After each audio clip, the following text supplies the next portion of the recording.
Hey everyone, welcome back to my channel, Ashley Empowers. Thank you so much for tuning into this episode of Dating with Purpose.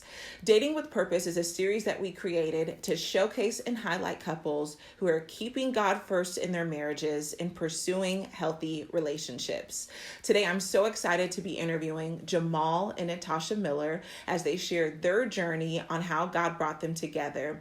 But before we hop into today's episode, I did want to let you guys know about our upcoming free 5-day challenge called the Doing Dating Right Challenge.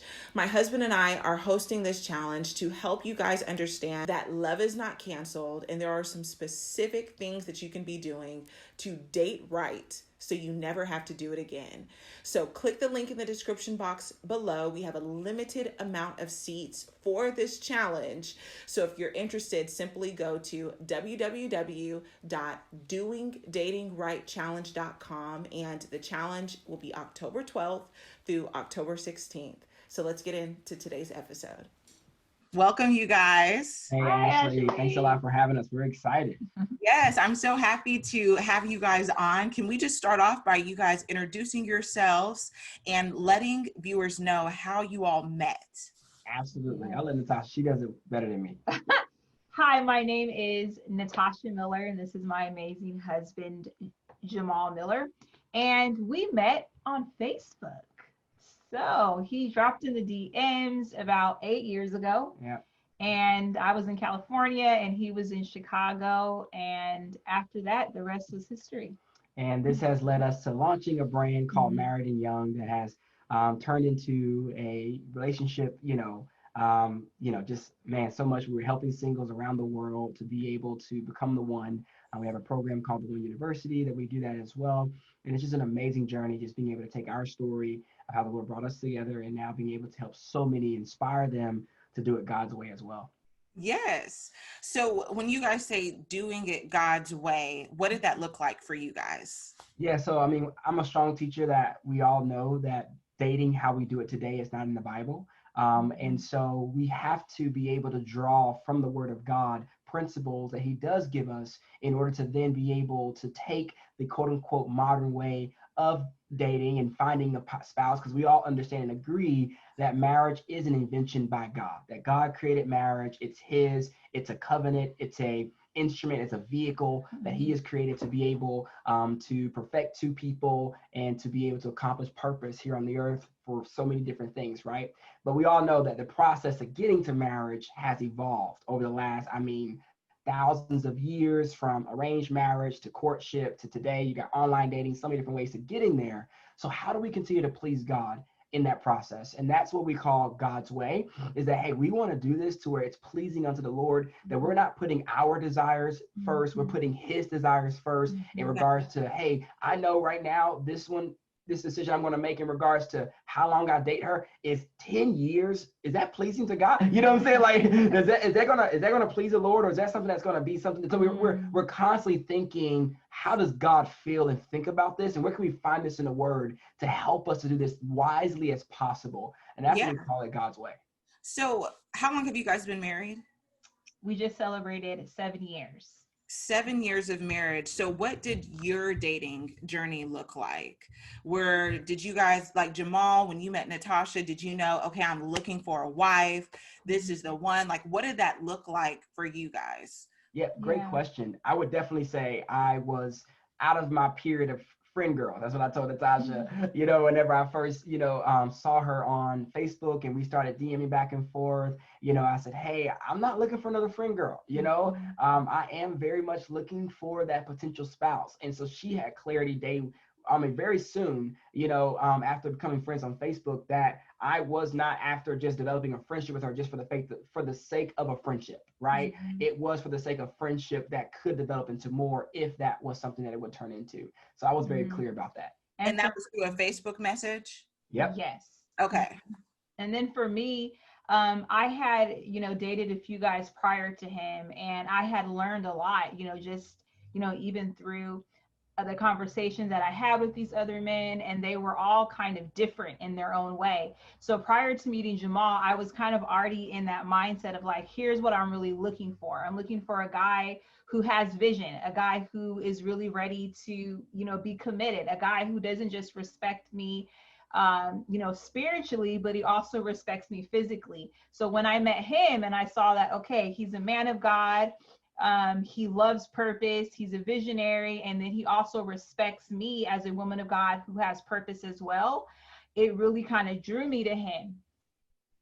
That's amazing. So did you have any fears meeting Jamal online, or were you like, okay, you guys were chatting? I mean, him telling you, I'm not looking for a friend girl, I'm looking for something serious in a message. Did that was that like, oh, this is music to my ears, or were you a little skeptical at first? Yeah, I was really just, even prior to meeting him, I was in this emotional, unhealthy relationship, with someone that happened when I was like 18 years old. And I remember after that situation with this guy, I cried out to the Lord and was like, God, I don't ever want to go through anything like this again. I want you have permission to protect my heart from any of that, and help me protect my heart until the right person comes along. So I believe even prior to meeting Jamal, even the guys that I did go out with and I did communicate with, I was still in that place of prayerfulness of like, God, is this the one for me? If this guy is not the one for me, please show me a sign,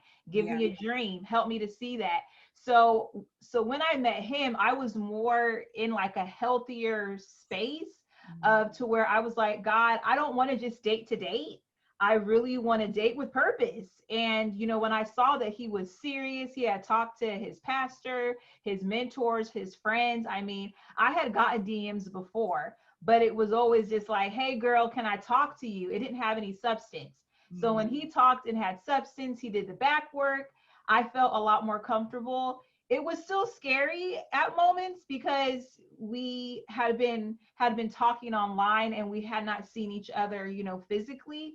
But when we did see each other for the first time is when I was like, oh my gosh, like, this really is real and has the potential to be something amazing.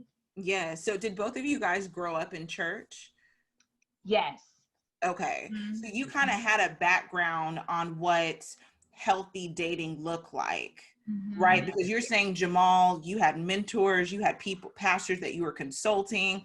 Most men in their 20s, they're not doing that when they see somebody that catches their eye online. Very true. So not only did you guys grow up in church, did you also grow up in two-parent households? Yes, we did. And that was a blessing there. Like, the marriages were not perfect, but I realized that it really doesn't matter about the perfection piece, just being able to have that father and that mother there and to see and then being able to kind of nurture you in the best way. It really does make a difference in your perspective in regards to marriage and how a man or a woman should treat you. Absolutely. Yeah. So Jamal, how did you know that Natasha was the one?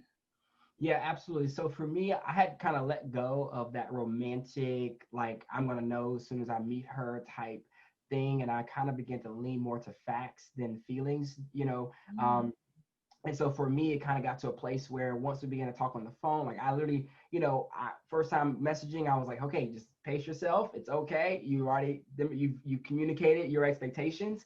And so the next part was us meeting in person. And that took about 3 or 4 months of us going back and forth, Skype calls and things like that.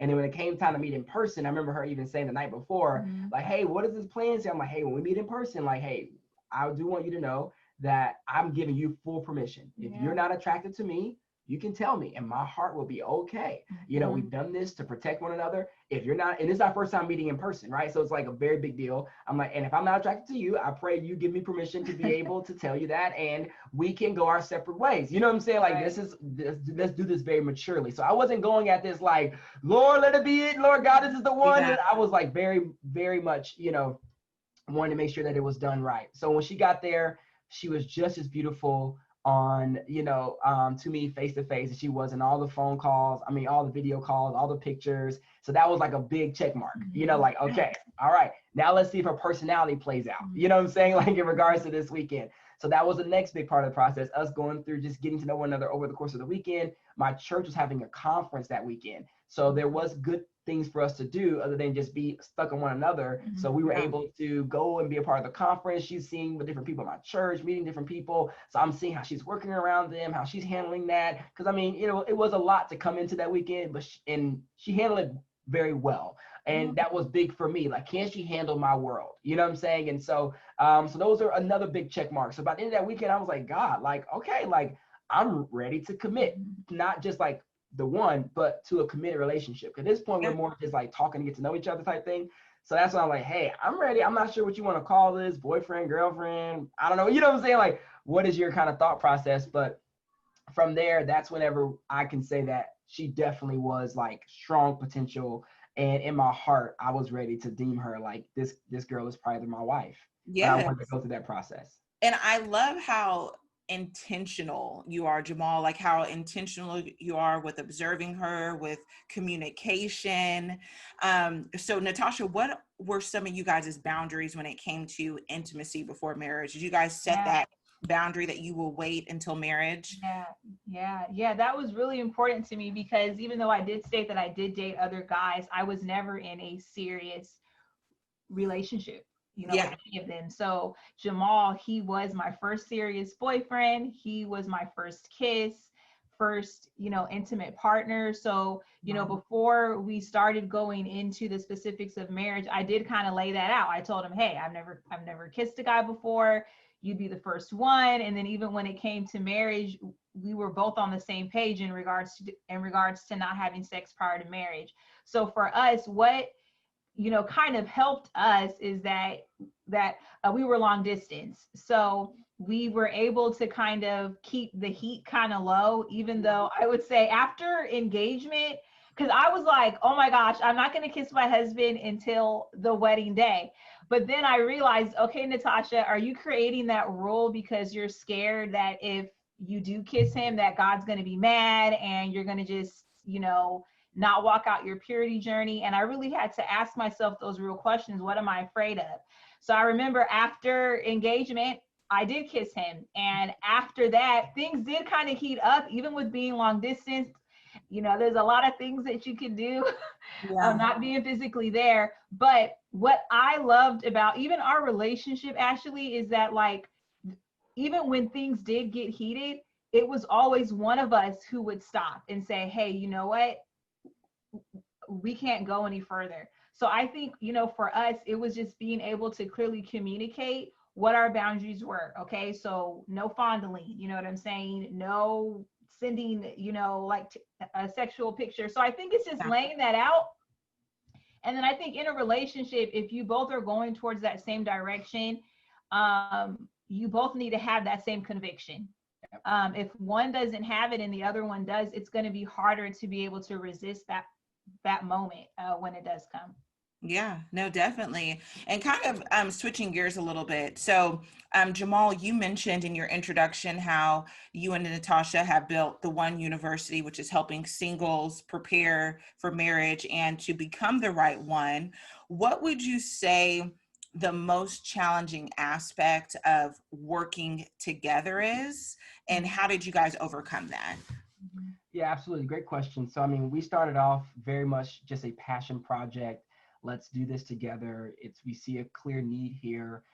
It was not at all intended to be a monetized, come off your job and we're just doing this full time. That wasn't the intention at all. We really just saw a need and we wanted to meet the need.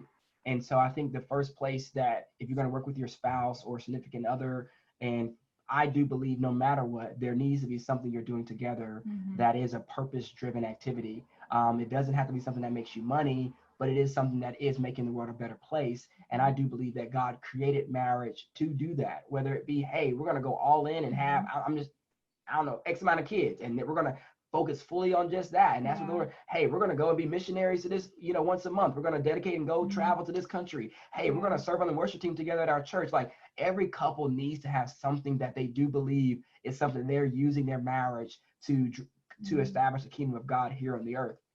And so for us, we felt like that was our thing. Like, yo, like, let's get back to married. to the relationships and help Yeah. singles and dating couples and engaged couples find their way in this game of relationships. And so we created the blog marriedandyoung.com, and it was just like cool. It was a cool moment for us to do something together.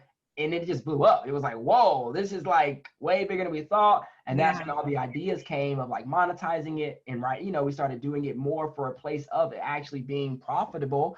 And so I would definitely say like we've gone from it just being a passion project to now clearly, we have 20 plus employees, we have multiple brands, it's become a big part of our life. So the goal there, that I would say like it really is just getting super clear on what is this and not allowing the thing to become what's the word I want to use?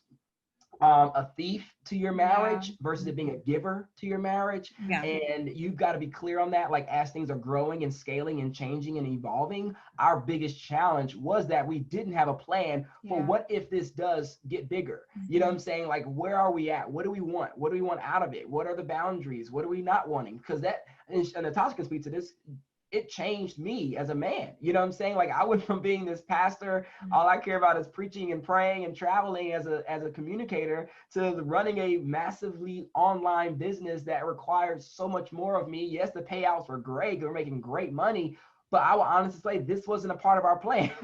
So like we both would say that like this wasn't a part of the plan. So I would definitely say as a couple, getting clear on what is the win for what you're creating together, and establishing that as a point of, hey, when we do get there and we're going to revisit our dream and what we're doing together, so we can make sure that at every point that we're not losing one another's buy-in on what we're doing. Because I would tell you that that's what we went through. And it got to a certain point where I was just driving it because it became something of mine when it's, and then and we didn't have a moment to revisit what is the win here. And especially now, once we had kids and Natasha's, she's pregnant, with the girl with Harvest and then Melody, it was like boom, boom. So much was changing. And we were revisiting the original vision.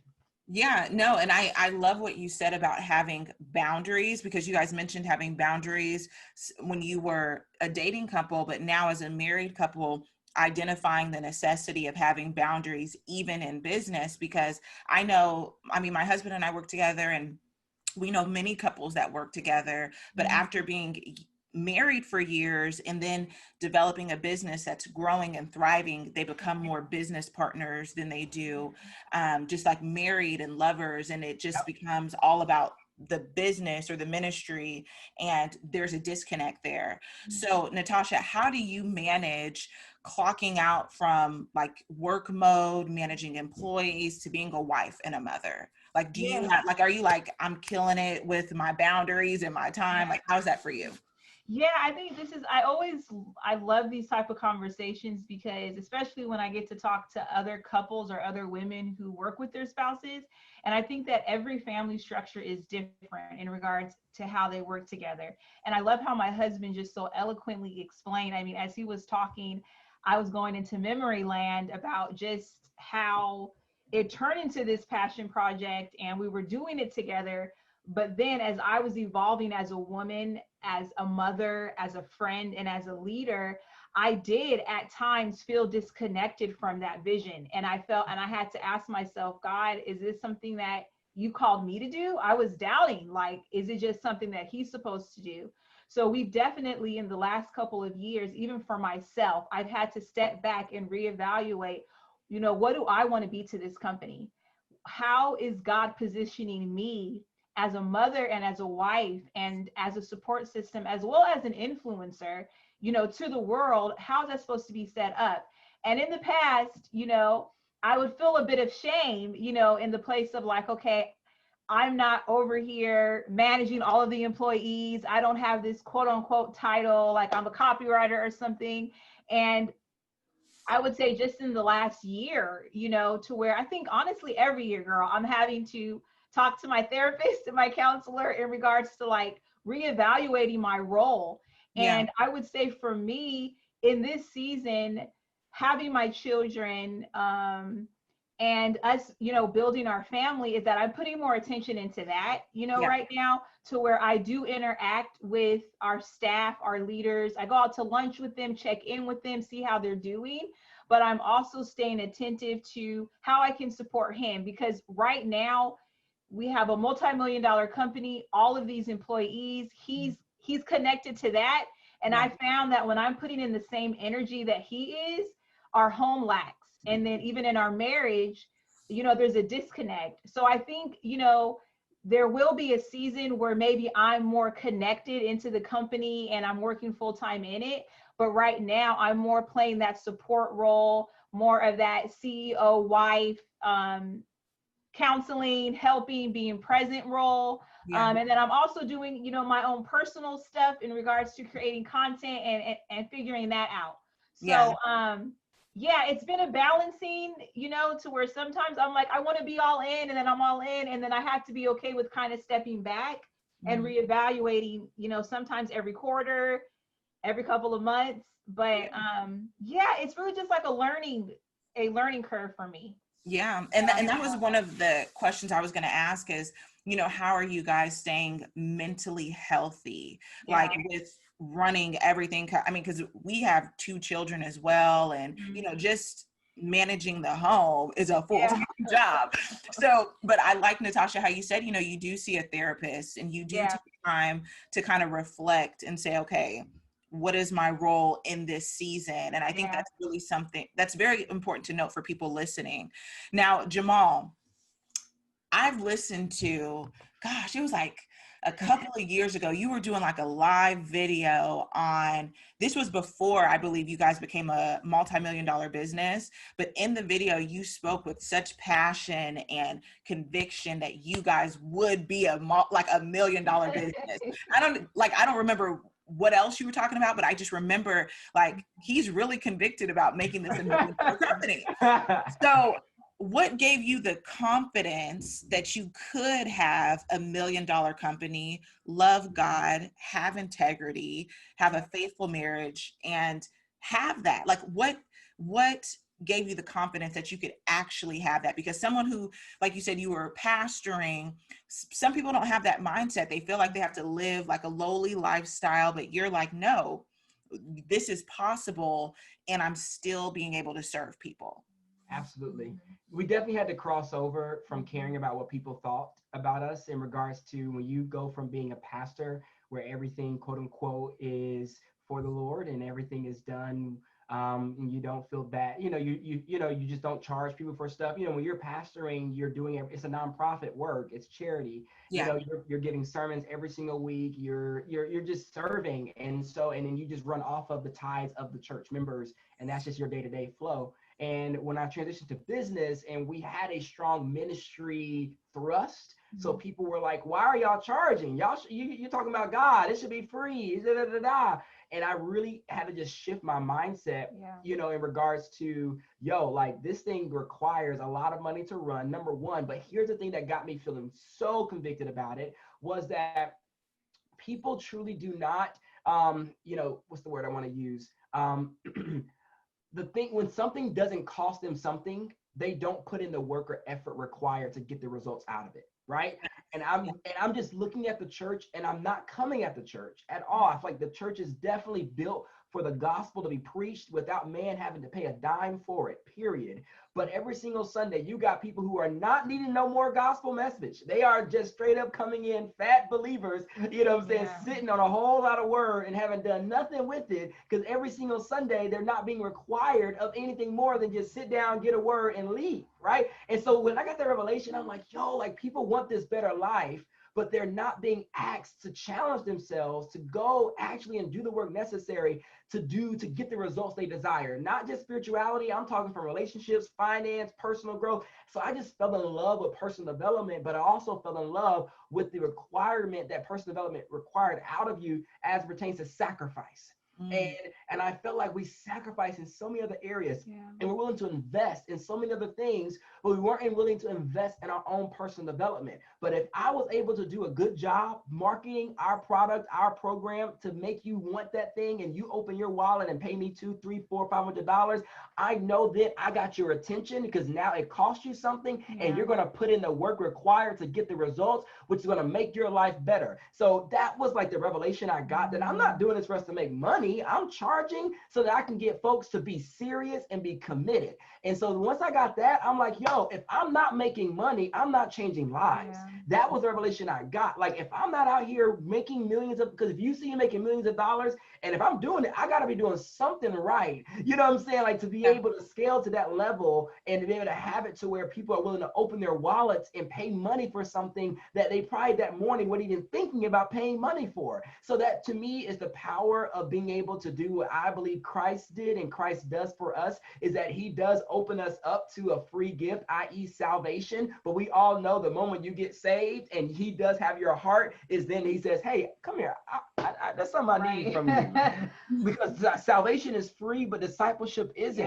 And when Christ calls us into a relationship with him, it's going to require some sacrifice for us to get the true benefits of that relationship. So for me, once I got that, and revelation boiled, and then number two, once I got a vision for what I wanted to do with the money, I began to see, I was like, if I could have a multi-million-dollar company, I know I'm not making all this money myself. I need a team to be able to do this. So now I have the opportunity to employ people in purpose. And when God gave me that vision of, there are people out here that hate their job, hate what they do every day, going home stressed out, anxiety, hate their day-to-day flow, like they're not excited about what they do every day because they're not in purpose. And I can create a company that's putting people in purpose, their skill sets, their gifts, their passions, their dreams, their desires, and create a safe place for people to come and be able to do that for the glory of God. Come on, God, make me $1 million company, because I want to hire people so they can be excited, because work should be worship. It should not be strained. It should not be hard. You shouldn't wake up loathing going to work. It should be a place where you can be able to give God the glory that I'm making great money and I love what I do. And that's what we get to do every single day. So for me, I'm trying my best, because I've done the thing where I went to hiring everybody and their mama, and I'm like, whoa, time out, Jesus, got to hold out now, until we figure this thing out. And once we figured it out, though, that's when everyone's like, okay, now it's game on. Let's employ people in purpose, training, hiring, onboarding, all that stuff. So it was more. And then number three, charity. I know now I don't got to rely on tithing members to go do things I want to do in the world. So if I want to go build churches, I got a business that's funding the ability for us to build churches. If I want to go adopt 500 families and give them Christmas gifts I don't got to go to the church and be like, hey, everybody, this year we want to help from families. No, I got a business that's funding our ability to go do what we want to do charity-wise and nonprofit-wise. So I ain't got to sit out here and wait on tithing members to go give me money. I got a business that makes enough money for us to do charity. So that's another reason why I want to be a multi-million-dollar business. And if I can add one thing, you stir me up now. That's what I'm saying. Natasha, just drop the mic, because he's fired up. Like, what's even more powerful is that we are helping the body. Okay, so with these different brands that we're partnering with, we're helping to create wealth for the leaders who are in ministry, to where now ministry leaders are not having to rely on the tithes of church from their members, right? So where we're helping to create all these different sources of income. So I think too, like, he had to break out of that mindset of what the stereotype, pastor role looked like, and begin to dream with God, because now we're literally the hands and feet of Jesus, and we're helping his people all over the world, be able to live in that financial freedom, both mentally and spiritually. So I was like, yes, that's so good. And Jamal, I 100% feel you. When people pay, they pay attention.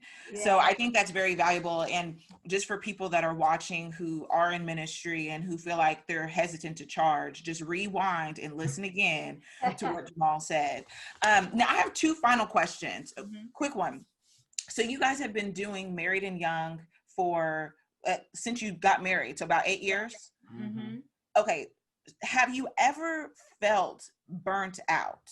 Like, have you ever not felt just so inspired to create, or like what kept you going if you ever felt that way?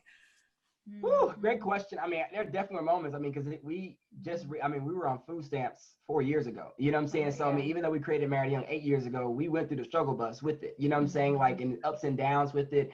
I just really got to give the credit to purpose. Like, Yes, I really do. Like, when I say purpose, like, you really got to have a why bigger than yourself. And I think for us, it was very much like you got to be careful, because I think burnt out to me means that you are relying on it for more than what it was willing to give back to you. So for most people, they get burnt out from a thing because it's not giving back to them the life that they created for it to be. And you're giving way more than it's giving back to you. So that means that you've got to get resources from somewhere else so that you don't get burnt out from the thing that you created to be a place of resource for others, or whatever God's calling you to do with it. So I think that was the thing that we had to realize, was that even in the season, whenever I was leading it to make money, and that's where most people get burnt out. Because if your thing isn't making money, and you quit your job, or you stop this, and you're just working it. I was out here while working my business, a $13 an hour job, driving Uber and selling books out of the trunk of my car, so that I wouldn't have to rely on the business to pay all the bills. You know what I'm saying? Like, so the business is able to do only so much. So I had other streams of income to help supplement, so I wouldn't have to be out here giving all myself to the business. Because at that point, you definitely going to get to a place of burnt out creativity wise, because it's not giving you life. And so you've got to protect that thing from you kind of getting to a place to where you're just like, I've exhausted all my ideas, I don't know what to do with it anymore, because you're relying on it so much. And so that's my place that I would say, like, you got to come back to a place of purpose, but you also got to protect it from it drying out and you using it for more than what it's able to give you at that present season. And because even right now, like, our business is doing great, profitable, team members. But if I'm now trying to get out of it identity in this season of my life, I could burn this thing out, because this thing is now requiring so much less of me than it did in previous seasons. So previous seasons, it was like, yo, I was the man, I'm in the middle of everything, I'm feeling the mojo, come on. But then in this season, like, yo, like, I have team members now, people are doing things, I'm holding people back from growing. I've got to replace it. I got to get out of it. And if I don't get out of it like I'm doing it, I'm going to hurt the business. But now I'm having to be careful, because I saw I was relying on the business to give me identity and to give me a sense of purpose in the earth, when the Lord is like, yo, you're requiring out of this business what you should be requiring out of me. Yeah, that's and good. I think that's where burnout comes, is when you start putting something in place of God or another resource, and eventually you end up burning out because it's not giving back to you what you are wanting it to give you. Excellent. Now, Natasha, if you can end on this note, what would be your number one piece of advice for people who are preparing to be married with purpose? We talked about your dating with purpose journey, but what's your number one piece of advice for people preparing to be married with purpose? Yeah, I would definitely say my number one advice would be, make sure that you know your personal purpose. Know why you were created and what God has called you to do specifically, so that when you do get into marriage, you're able to verbalize that, you're able to express that, you'll even be able to have some fruit, to show that you've been walking in it. Because even though, we are married, yes, we're doing things together, but then we also have our individual purpose. And it's really interesting to see in the last couple of years how God has highlighted even just a part of my passion, even in the mix of what we're doing together, as well as his vice versa. Yes. So you really have to kind of have an understanding of what it is that God's called you to do, be pushing towards that, having that fervor and that desire and that commitment, so that when you do get into marriage and you guys start doing purpose together, you won't experience that burnout, right? Like, you'll be able to really see, man, God, this is dope. Like, I was already rocking purpose. Now I'm married and get to do it together. Yeah. And God just blows it up. Because I'm like, even with what he's given us, it's like, I see even dreams that I had as a young woman, even prior to marriage. I want to start a nonprofit. I want to be able to create these resource centers. And the more that we're being diligent with the business and faithful, I'm seeing, oh my gosh, like, this is really going to happen. And yeah, it's just beautiful seeing God like unveil everything as we stay committed to his plan for our life. Awesome. Well, thank you guys so much for sharing. Jamal and Natasha, if you guys could just let people know where they can find out more about you and the One University and Married and Young, and any other brand you want to mention. Right. All right, we're going to go down the list. No, thanks, Ashley, again. And we're so just blessed by just what you've been able to do in the dating space in regards to helping men and women be able to do this thing the right way and God's way. So we honor your platform and honor what you and your husband have been able to build, being influencers in the game and sustaining this thing. It's not easy at all today, being able to build an internet company and keeping the passion and the focus of the purpose intact and not losing, what God gave you. So just congratulations on that, man. It's so incredible. Guys, if y'all want to follow us, you can go for myself on Instagram at Jamal Miller, for Natasha at Natasha and Miller, and then you can go and theoneuniversity.com. The website is not live right now. It should be live in the next week or so, where you can be able to go and get fresh content. We're revamping the website so you can get some new stuff from us. Overall, until then, you can go to @MarriedandYoung and you can follow that Instagram channel to get more information. So thanks again, Ashley. We really enjoyed this. Yes, thank you guys, and have a great rest of the day.